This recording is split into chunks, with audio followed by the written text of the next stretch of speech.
दोस्तों नमस्कार, स्वागत है एक बार फिर से आपका हमारे इस चैनल में। दोस्तों हाल फिलहाल में एक बहुत ही बड़ी खुशखबरी मिली है, वो है यूपी के जो एग्जाम्स को लेकर। यूपी जो पैट था यानी कि प्रिलिमिनरी एलिजिबिलिटी टेस्ट, इसकी जो फॉर्म जो है वो आ चुके हैं। ठीक है, तो अब तक क्या था कि जो लास्ट एग्जाम हुआ था वो 2023 में हुआ था, और तब से कोई भी फॉर्म जो है पैट का कि पैट के बारे में कोई भी नोटिफिकेशन या इन्फॉर्मेशन नहीं मिली थी। 2024 में भी यही लग रहा था कि जो एग्जाम की जो पैट वगैरह है उसके फॉर्म आएंगे, लेकिन वो फिर भी किसी कारणवश नहीं आ पाए। लेकिन आखिरकार 2025 में इसके फॉर्म जो है वो आ चुके हैं।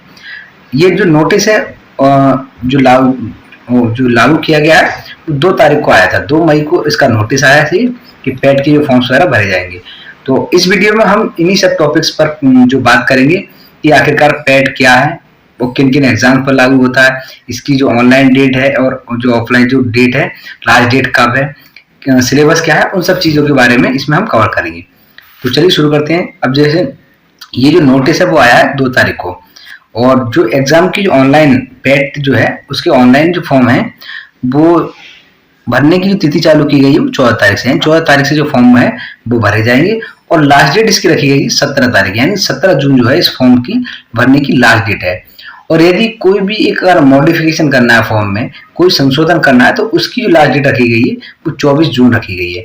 तो आपको क्या है कि 14 तारीख से फॉर्म जो है वो चालू हो रहे हैं, तो 17 जून से पहले जो फॉर्म भरने की, लास्ट टाइम में क्या होता है कभी कभी सर्वर वगैरह वो डाउन हो जाता है, जिससे कहीं फिर से क्या होगा ये आपके हाथ से मौका नहीं निकल जाए, क्योंकि आगे पता नहीं कब जो है 2026 में हो पैट या ना हो, क्योंकि पिछली बार भी हमने देखा है। तो इसी वजह से आपके टाइम से जो है फॉर्म वगैरह भरने हैं।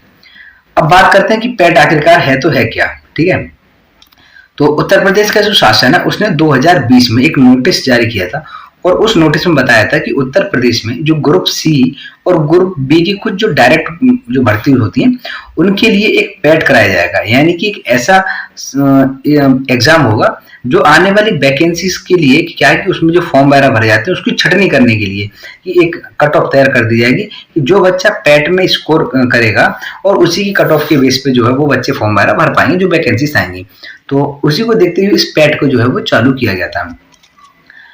ना अगर हम बात करें इसकी कि जो पैट जो है कितने समय के लिए अगर लागू होता है, तो जो पहले भी पैट की यही बात आई थी कि 3 साल के लिए, और उसके बाद कहा गया था कि हर साल जो है वो पैट कराया जाएगा। तो अब जो 2025 में जो नोटिस जारी किया गया उसमें भी यही है कि वार्षिक रूप से यानी हर साल जो है वो पैट कराया जाएगा, लेकिन जो पैट का स्कोर होगा वो अगले 3 साल तक के लिए वो वैलिड होगा। यहाँ पर देखो बात क्या है कि जैसे सपोज करो आपने 2025 में पैट का एग्जाम दिया, 2026 में भी देते हैं और 2027 में। अब इन तीनों सालों में सपोज करो आपका जो सबसे ज्यादा स्कोर रहा है वो 2026 में रहा है, तो 2026 का जो स्कोर है वो आगे 3 साल तक वैलिड रहेगा। यानी कि अगर कोई भी वैकेंसीज आती हैं और उनमें स्कोर तैयार किया जाता है, कट ऑफ तैयार की जाती है, तो आपका जो हाईएस्ट स्कोर होगा वो लिया जाएगा, उसमें 2026 का स्कोर लिया जाएगा। तो आगे इसी और उसी हिसाब से जो बच्चे हैं वो शॉर्ट लिस्ट जो है वो किए जाएंगे आगे की वैकेंसीज में। अब यहाँ पर हम बात करें कि कौन कौन से पद जो है वो इसमें आते हैं। तो अब मैंने क्या बताया था कि जो ग्रुप बी और ग्रुप सी की, यानी ग्रुप बी की जो कुछ डायरेक्ट भर्तियां होती हैं और ग्रुप सी की जो भर्तियां हैं वो सभी जो है वो पैट के थ्रू की जाएंगी। जैसे कि अगर हम बात करें तो ग्रेड पे जो 1900 ग्रेड पे की नौकरियां होती, और दूसरा जो ग्रेड पे तय किया 4600, यानी 4600 ग्रेड पे की जो सीधी भर्तियां होती हैं वो पैट के माध्यम से की जाएंगी। तो यहाँ पर कुछ ग्रुप सी की जो पोस्ट है वो दी गई है कि कौन कौन सी जो पोस्ट है वो ग्रुप सी में आती है। जैसे एग्रीकल्चर टेक्निकल असिस्टेंट यानी कृषि तकनीकी सहायक जो है वो ग्रुप सी की है, पैट के द्वारा ये इसमें भर्ती होगी। कनिष्ठ सहायक जूनियर असिस्टेंट की पोस्ट है। मुख्य सेविका की भर्ती है। इंटरनल अकाउंटेंट की है। लेखपाल भर्ती है। एक्सरे टेक्नीशियन है। फॉरेस्ट गार्ड यानी वन रक्षक है, वो भी पैट के द्वारा ही की जाएगी। ठीक है, कंप्यूटर ऑपरेटर की। तो ये ऐसी ग्रुप सी की पोस्ट है जिनमें जो पैट के जो थ्रू इनको किया जाता है, इनको भरा जाएगा। ठीक है, अब आपको करना कैसे है कि जो उत्तर प्रदेश की जो या तो आप सरकारी रिजल्ट पर पहुंच सकते हैं, ठीक है, या फिर जो उत्तर प्रदेश की UPSSC की जो ऑफिशियल वेबसाइट है, यानी कि UPSSC.gov.in जो है ऑफिशियल वेबसाइट पर आप जाकर पहले रजिस्ट्रेशन कर सकते हैं। उसके बाद जो भी डॉक्यूमेंट वगैरह है उनको अपलोड कर सकते हैं। अच्छा, यहाँ पर एक बात और बताई गई है कि ऐसे बच्चे जो हैं जिन्होंने 2021 में पैट का फॉर्म भरा था या 22 में या 23 में, मतलब तीनों सालों में से किसी भी एक साल में यदि किसी बच्चे ने पैट का फॉर्म भरा है तो उसको क्या है कि दोबारा से पूरे फॉर्म भरने की जरूरत नहीं है। उसको क्या है सीधे से जो अपना पुराना रजिस्ट्रेशन नंबर है उस वो डालकर एक ओटीपी आएगा और उससे क्या है कि आपको फॉर्म जो है वो ओपन हो जाएगा। तो जो आपकी जो इन्फॉर्मेशन है पहले से उसमें जो डाली जा चुकी है वो सब ओपन हो जाएगी। केवल आपको क्या करना है कि फोटो अपलोड करना है, और अब जो फोटो अपलोड करना है वो ज्यादा 6 महीने से पुराना नहीं है, मतलब 6 महीने से ज्यादा पुराना नहीं होना चाहिए, कि 6 महीने से पहले पहले का फोटो होना चाहिए। ठीक है, तो केवल आपको फोटो जो है अपलोड करके फोटो और साइन अपलोड करने हैं, और जो भी चीजें आपकी पुरानी वो है उसमें शो हो जाएगी। दोबारा से फॉर्म भरने की आपको जरूरत नहीं। और जो पेपर की फीस है, आवेदन शुल्क की बात करें कितनी फीस है, तो जनरल और ओबीसी दोनों के लिए क्या है 185 रुपीज है, 185 रुपए की फीस कटेगी। और एससी के लिए 95 रखी गई है फीस, एसटी के लिए 95, यानी एससी और एसटी के लिए एक जैसी है। और जब भी कोई डिसेबल्ड पर्सन है उसके लिए क्या केवल 25 रुपए ही उसकी फॉर्म फीस जाएगी। तो ये जो है कुछ फॉर्म फीस है जो आपको पे करनी होगी फॉर्म भरते समय। ठीक है, अब कोई भी, मैंने स्टार्टिंग में बताया था कि कोई भी यदि आपके फॉर्म में कोई संशोधन करना है, कोई गलत भर गया है तो उसमें संशोधन कर सकते हैं, और वो है डेट रखी गई 24 जून, यानी 24 जून तक आप अपने फॉर्म में संशोधन वगैरह कर सकते हैं।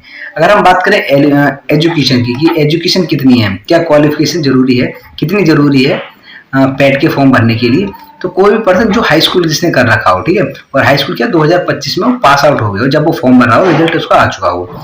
दूसरी चीज, अगर हम एज की बात करें,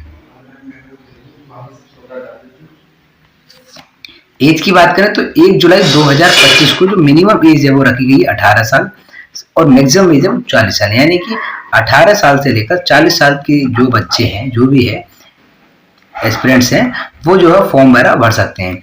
अब कुछ एज की छूट दी गई है, कि जैसे जो प्लेयर्स होते हैं स्टेट लेवल के प्लेयर हैं उनको 5 साल की छूट दी गई है मैक्सिमम में, यानी कि जिसकी 40 साल हो चुकी है और यदि कोई भी स्टेट प्लेयर है तो 5 साल की छूट मिलकर यानी कि 45 साल तक वो फॉर्म भर सकता है। ऐसे ही जो भूतपूर्व सैनिक है उनके लिए 3 साल की छूट दी गई है, और कोई भी डिसेबल्ड पर्सन है उसके लिए 15 साल की, शायद 13 साल की जो है वो छूट दी गई है। और पैट के स्कोर की मैंने होती कितने समय तक रहेगी, 3 साल तक, यानी कि जो भी पैट का स्कोर होगा वो अगले 3 साल तक वो है वही पैट का जो स्कोर है वो मान्य रहेगा। अब जो सबसे इंपॉर्टेंट चीज है कि वो है कि पैट का सिलेबस क्या है और पैट का पैटर्न क्या है। तो पैट में टोटल जो है वो 100 प्रश्न पूछे जाएंगे, और 100 प्रश्न की जो पूर्णांक होगा, जो मैक्सिमम मार्क होगा वो 100 है, यानी कि 1 नंबर का 1 क्वेश्चन होगा, 1 मार्क्स का 1 क्वेश्चन होगा। और टाइम कितना होगा 2 घंटे, यानी 2 घंटे का पेपर होगा जिसमें 100 प्रश्न पूछे जाएंगे और 100 नंबर के होंगे। अब किस किस से पूछा जाएगा, तो देखो भारतीय इतिहास, इंडियन हिस्ट्री से 5 प्रश्न पूछे जाएंगे 5 नंबर के, जिसमें सब टॉपिक्स बताए गए, इन टॉपिक्स को कवर किया जाएगा। दूसरा भारतीय राष्ट्रीय आंदोलन यानी इंडियन नेशनल मूवमेंट से 5 क्वेश्चन पूछे जाएंगे। ज्योग्राफी से 5 क्वेश्चन पूछे जाएंगे।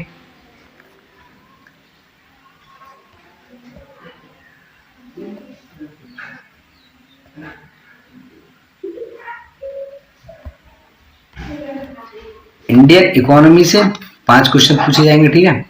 और भारतीय संविधान एवं लोक प्रशासन यानी Indian constitution and public administration से भी 5 क्वेश्चन पूछे जाएंगे 5 मार्क्स के। वहीं अगर बात करें छठा टॉपिक है इसमें जनरल साइंस, जनरल साइंस के 5 क्वेश्चन पूछे जाएंगे। प्रारंभिक अंकगणित यानी एलिमेंट्री अर्थमेटिक, 5 क्वेश्चन जो है वो एलिमेंट्री अर्थमेटिक से पूछे जाएंगे।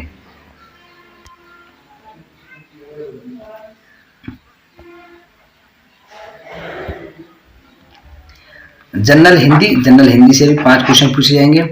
सामान्य अंग्रेजी मतलब जनरल इंग्लिश से, अब इंग्लिश में क्या क्या है देखो, अंग्रेजी व्याकरण यानी ग्रामर, और कुछ जो अनसीन पैसेज होंगे वो, तो 5 नंबर के। तर्क एवं तर्क शक्ति यानी कि रीजनिंग जो होगी, logic and logical reasoning, 5 question पूछे जाएंगे 5 मार्क्स के। करंट अफेयर जो है वो 10 नंबर की पूछी जाएगी 10 क्वेश्चन। सामान्य जागरूकता यानी जनरल अवेयरनेस, जिसमें कि टोटल करंट अफेयर के क्वेश्चन पूछे जाते हैं, 10 मार्क्स की करंट अफेयर होगी।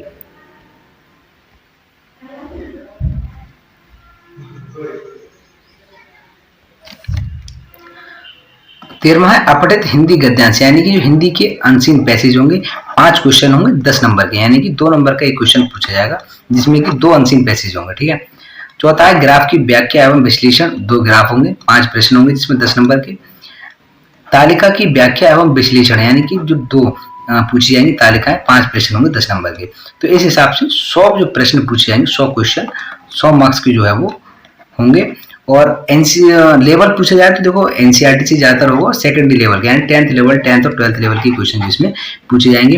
लेकिन इसके साथ साथ इसमें नेगेटिव मार्किंग है आपकी बार, और नेगेटिव मार्किंग कितनी है 1/4 की, यानी कि 0.25 की जो है नेगेटिव मार्किंग आपकी बार रखी गई है।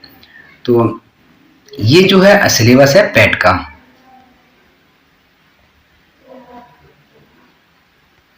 ना और हम बात करें, देखो पिछली जो वैकेंसी थी जो 2022 में वीडियो की वैकेंसीज आई थी, उसमें टोटल जो पद थे उस समय पे 1468 पद की ये भर्ती निकली थी 2022 में। तो 2022 में ही जो कट ऑफ पैट क्या करवाया गया था, तो उसकी जो कट ऑफ रखी गई थी इसमें, तो जो जनरल में 69 जिसका स्कोर था पैट में, वो बच्चे अप्लाई कर सकते थे वीडियो में। एससी में 68 रखी गई थी, एसटी की 66, ओबीसी की 69 और ईडब्ल्यूएस की है वो 69। यानी कि आप कह सकते हो कि जनरल, ओबीसी और ईडब्ल्यूएस की जो कट ऑफ रखी गई थी पैट की, वो तीनों की बराबर थी 69, जबकि एससी और एसटी की जो होगी थोड़ी अलग थी, थोड़ी कम थी, 2 या 3 नंबर का डिफरेंस था। और इसके बाद जो भर्ती आई थी लेखपाल की जो भर्ती थी, लेखपाल की भर्ती भी 2022 में आई थी, लेकिन इसमें जो कट ऑफ पैट का स्कोर रखा गया था वो 2021, यानी 2021 में जो पैट कराया गया था उसी के जो अंक हैं नंबर्स के बेस पर इसमें जो बच्चे जो अप्लाई कर पाए थे। टोटल भर्ती जो थी उस समय पर 8085 जो पद निकले थे इसमें।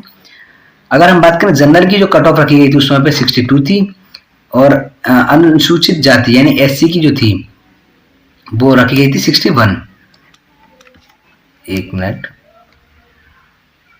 61 जो है वो एससी की रखी गई थी, और अनुसूचित जनजाति यानी एसटी की 44 और ओबीसी की 62, और जो आर्थिक ईडब्ल्यूएस है उनकी भी 62। यानी कि एस जनरल, ओबीसी और ईडब्ल्यूएस तीनों की कट ऑफ जो थी पिछली लेखपाल भर्ती में बराबर थी, यानी कि 62.96। यानी जिस बच्चे का पैट में इतना स्कोर था उसने फॉर्म जो है वो एलिजिबल हो गया था कि लेखपाल के लिए फॉर्म भर सकता था।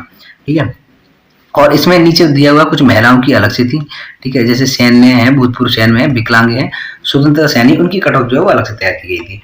तो आप कुल मिलाकर कह सकते हो कि पिछली बार यदि 62 रही है तो अब की बार जो पैट का स्कोर आपको टारगेट करके चलना 70+, यानी कि 70+ तो लेकर आने ही आने हैं, तभी जो आज इस साल बताई जा रही है कि लेखपाल की वैकेंसी जो है वो फिर से आ रही है।